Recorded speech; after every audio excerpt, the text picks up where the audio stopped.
Hold up.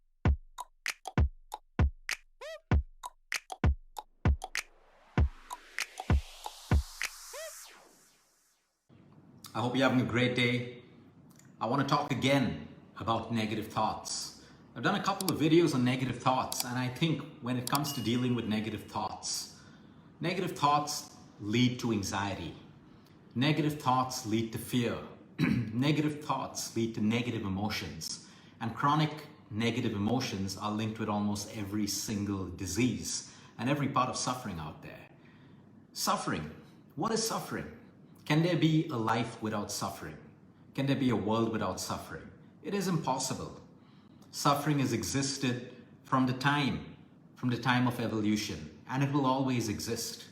What we do with suffering, today everyone looks at suffering in a negative way. Of course, suffering is difficult, it comes with pain, it comes with deep pain and all of that stuff, but who said pain is not a part of life? You see, most of our problems in life can be changed with simplicity.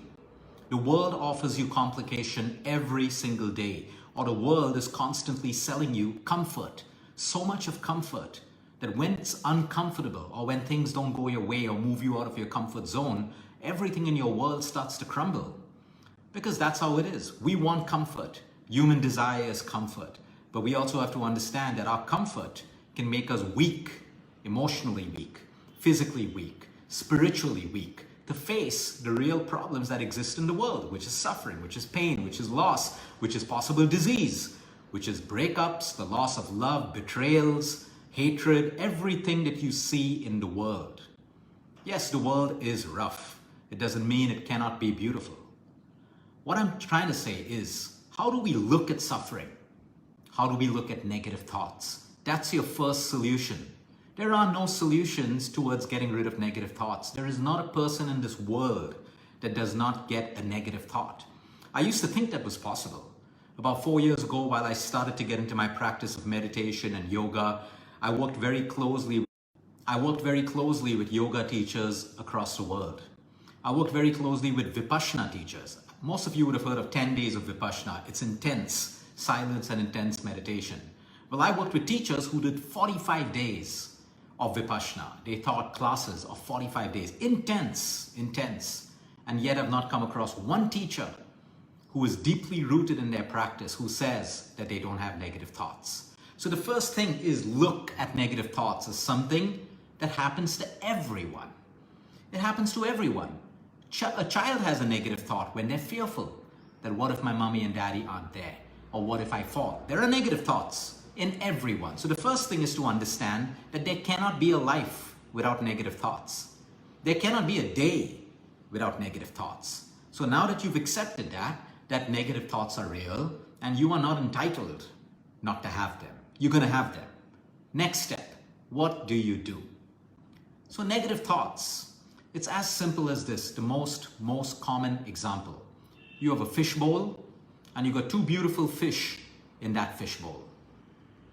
You put a handful of mud into that fish bowl. Now, you can't see those two beautiful fish. There's mud all over, floating around in that dish. You try to muddle up the water, try to push the mud down, you still can't see the fish. All you need to do is wait until the mud settles, and you'll see the fish again. Now, with a negative thought, it's the same thing. When you have a negative thought, you immediately want to react and you want to try to push that negative thought away. You want to drink it away, you want to smoke it away, you want to find a way to cope with it immediately because you don't want to suffer. That's natural. There's nothing wrong with that. We don't want to suffer. Human beings are wired to seek pleasure and avoid pain, seek happiness and avoid suffering. Every human being is wired for that, whether you like it or not, whether there are people who pretend to be spiritual, are spiritual, not spiritual, whatever. Every human being is wired to seek happiness, seek pleasure, and avoid suffering and avoid pain. It's human nature, something for you to accept right now so that you don't try to struggle and you don't start looking at pleasure all the time as something negative. There are these over spiritual and over righteous people. And I don't say this in a disrespectful way. I say it in a way to learn from their mistakes, where they condemn everything. They condemn pleasure. Of course, pleasure is good. It can also be bad if it's out of control. Pleasure can destroy man. It can destroy woman if it's out of control. But there's nothing wrong with pleasure. You get pleasure from basking in the sun, in the warmth of the sun. You get pleasure from intimacy, physical. You get pleasure from nice words spoken. You get pleasure from food. But a lot of human beings condemn pleasure. A lot of human beings condemn happiness and joy and say equanimity, we should not be happy, we should not be sad, all of that. Yes, that's an ideal world. That's an ideal world. And if you reach that point, you're enlightened. But for everyone else, there's a midway. So coming back to negative thoughts, when you see a negative thought coming, you want to avoid it, and that's fine. But if you want to deal with your negative thoughts, it's time you face them. Whatever you push down in your system has to come up. I will guarantee you this. If it doesn't come up today, it may come up tomorrow. Maybe it won't come up for a week, maybe not a month, maybe after a year. We see negative thoughts which are suppressed come up in our patients after 10 to 15 to 20 years. And because it's been suppressed so long, now the expression of that negative thought as it comes up, and it has to come out of your system, unfortunately, sometimes it comes out in the form of disease. It comes out in the form of violence. It comes out in the form of deep bitterness and guilt, which changes a person and makes them do things that they don't want to do. Whatever you suppress has to come up. So the sooner you deal with it, the better it is. Now, what do you do with negative thoughts? When a negative thought pops up in your mind, don't try to push it away, okay? What you need to do is reframe it or build on it. Let me give you a simple example. You have a negative thought right now. Oh no, what's happening in the world? There's a new virus and people are saying there are going to be new viruses and negative thoughts. I can't travel, homeschooling is going to continue. I can't go out. My freedom is compromised, all of that stuff. Fine. Your thought is real. It's real. It's your thought. Respect it. But now, if you keep feeding that negative thought, it's going to start growing more and more. You're giving it energy. You're giving it energy in the form of your attention. And now that negative thought is going to become stories and illusions and fears that may never ever come true. So now that the negative thought hit you, how do you build a new neural circuit over that negative thought? So fine, there's a virus that's going to compromise my freedom. What's going to happen? Is travel going to go down again? Are people going to die? Whatever. Okay, but I'm going to work on my immune system. Whatever happens, I know I have the strength to get through it. I have the courage to get through it. We got through it 2 years ago. We get through it again. Maybe I'll use this time to start learning something, build some passive revenue streams, maybe start reading, maybe start writing, find a new hobby. So you see, what you're doing is you're not feeding that negative thought and allowing it to grow, but you're stacking on it. Now your subconscious mind registers that every time you think about that virus, okay, it will not move you into that direction of fear. It will stimulate fear.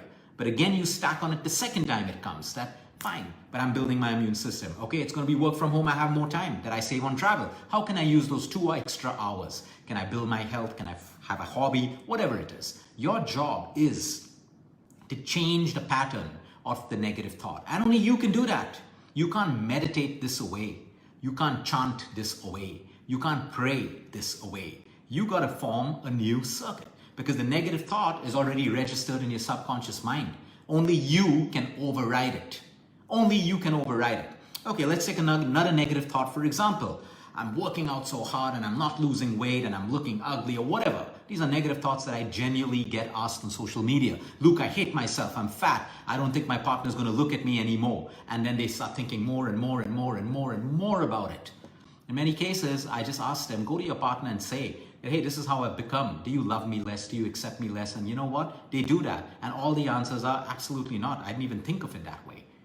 The point is, when this negative thought comes, I'm giving you an example, okay? Fine. Yes, it's negative. I don't like how I look. I'm putting on weight. Now you've got to build a new neural circuit. But I'm starting my exercise program. I'm starting to get one meal right.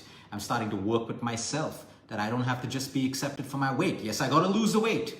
But I don't have to be accepted. I can be accepted for who I am, for the love I have in my heart, the kind of person I am. So you start building a new neural circuit. So the next time that negative thought comes of your weight and how you feel, you stack on it and you stack on it. So you take away the energy and power from that negative thought by building new thoughts over it. There is no other way. I can guarantee you that. There is no other way. Your child is sick. You're worried. There are negative thoughts. Has my child got COVID? Is my child going to die? All of that stuff. Valid thoughts. Valid thoughts. But now you keep feeding them, it's going to become a story that becomes difficult for you to handle. It's going to affect your health. Okay, what can I do? My child's got this. What can I do? Number one, I trust my child's going to be better. Can I get a doctor? Can I get a pediatrician? Can I keep my child comfortable? There are so many action points that you can take. Stack them over the negative thought. So every time a negative thought comes, now what can be overwhelming is if you're not grounded. If you're not grounded, and this is where meditation comes in. This is where silence comes in, visualization comes in, reflection comes in. It grounds you. So sometimes when too many thoughts come in, you can take a step back and you can look at what's happening. But if you're not grounded, those overwhelming negative thoughts, you're just going to become a slave to them. You're going to become a victim to them. So that's why you meditate, to ground yourself. That's why I spoke about inner connection, how 2022 is about us connecting with our spirit again. So no matter what chaos is happening in our life, we can take a step back and look at it with a different perspective. And that's how you disable or disarm a negative thought. You can't do anything else with it. So you stack on it. Now you got to think of 3 negative thoughts that trouble you all the time. And how can you stack on it each time that negative thought comes? Negative thought A comes, this is what I'm going to say. Negative, whatever. Someone said something bad to you, you're feeling bad. Someone commented on you, they commented on the way you look, your hair, whatever and stuff. Yeah, no one likes that. That's that person's opinion, it's not mine. I know how I look. I know how I look. I know I'm working towards looking better or whatever it is. Don't leave a negative thought as a negative. Never leave a negative thought as a negative. And at the same time, like I said, face it. Don't keep suppressing it. Oh, someone said you don't look good today. Let me smoke a pack of cigarettes. Oh, I didn't meet my deadlines at office. Let me go and drink myself senseless tonight. You're just suppressing your emotion and it's not fixing any part of your life except the time you're smoking and the time you're drinking. Because it's getting you high, it's distracting your mind, you're feeling good. But once the high comes down, you're left with the reality of the same problem that you did not address, that you did not face head on. Most people today feel entitled that they should not have to suffer. And that's your biggest suffering. Because the very fact that you think that you deserve everything in life, not to suffer, not to fail, all of that, that's your biggest suffering. Because you are going to fail and you are going to suffer and you're constantly going to battle with your own demons that you filled in your own mind. So the point is, it's the real world. Suffering is real, debt is real, loss is real, finding love and losing love is real, but it's not the end of the world. You make it the end of the world with the way you think, with the amount of negativity that you feed every single day. It's like the group of people on social media who have gone through breakups and all of them now conform to a new mindset that love isn't existent. Love doesn't work for me. Relationships don't work for me. They conform because they're conforming with other people's pain and other people's suffering. So they feel good about themselves, but you've just limited yourself. That relationship wasn't good for you. That doesn't mean love wasn't good for you. One marriage failed. It doesn't mean all marriages failed. If all marriages failed, if all love and relationships failed, none of them would be existent. But there are millions of people out there in love, in great relationships, in great marriages. So it does work, but your limiting mindset doesn't work for you because it is now controlled by negativity. So you see people form groups to feel safe. They form groups. There are 2 kinds of groups. Groups that uplift one another and groups that just constantly glorify the suffering of all those same people. So you latch on to that, but that becomes your most limiting factor in your life. You can use groups to heal, get mentored, derive knowledge, but take a little bit of what you need and exit. You have your own life ahead of you. You have your own part ahead of you. Your own part ahead. Let me give you an example of a cancer group that I was part of many, many years ago in the US. And everyone would post their stories and suffering. It was great because people found, hope in other people's recoveries and remissions and all of a sudden there was this one lady who had recovered from her cancer in a brilliant way. And she was the star in that group, giving people hope and everything, doing everything with the right intention. And everyone looked up to her. And one fine day she died. The cancer came back and she was gone in a week. The amount of people in that group that started suffering because the same hope now disappeared from them and all of them believed that they should start dying right now because even that lady who recovered eventually died. So you see what happened. There was nothing wrong with what the lady did. That's destiny. She had to die.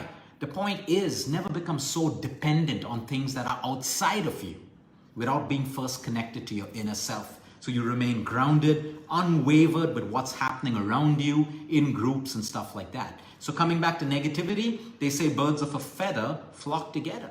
You flock with negative people, what's your life going to be? Negative. You flock with people who discuss small ideas and people all the time and gossip and rumors, that's exactly what your life is going to be. So your life is dependent on who you surround yourself with, or you can even be part of these groups.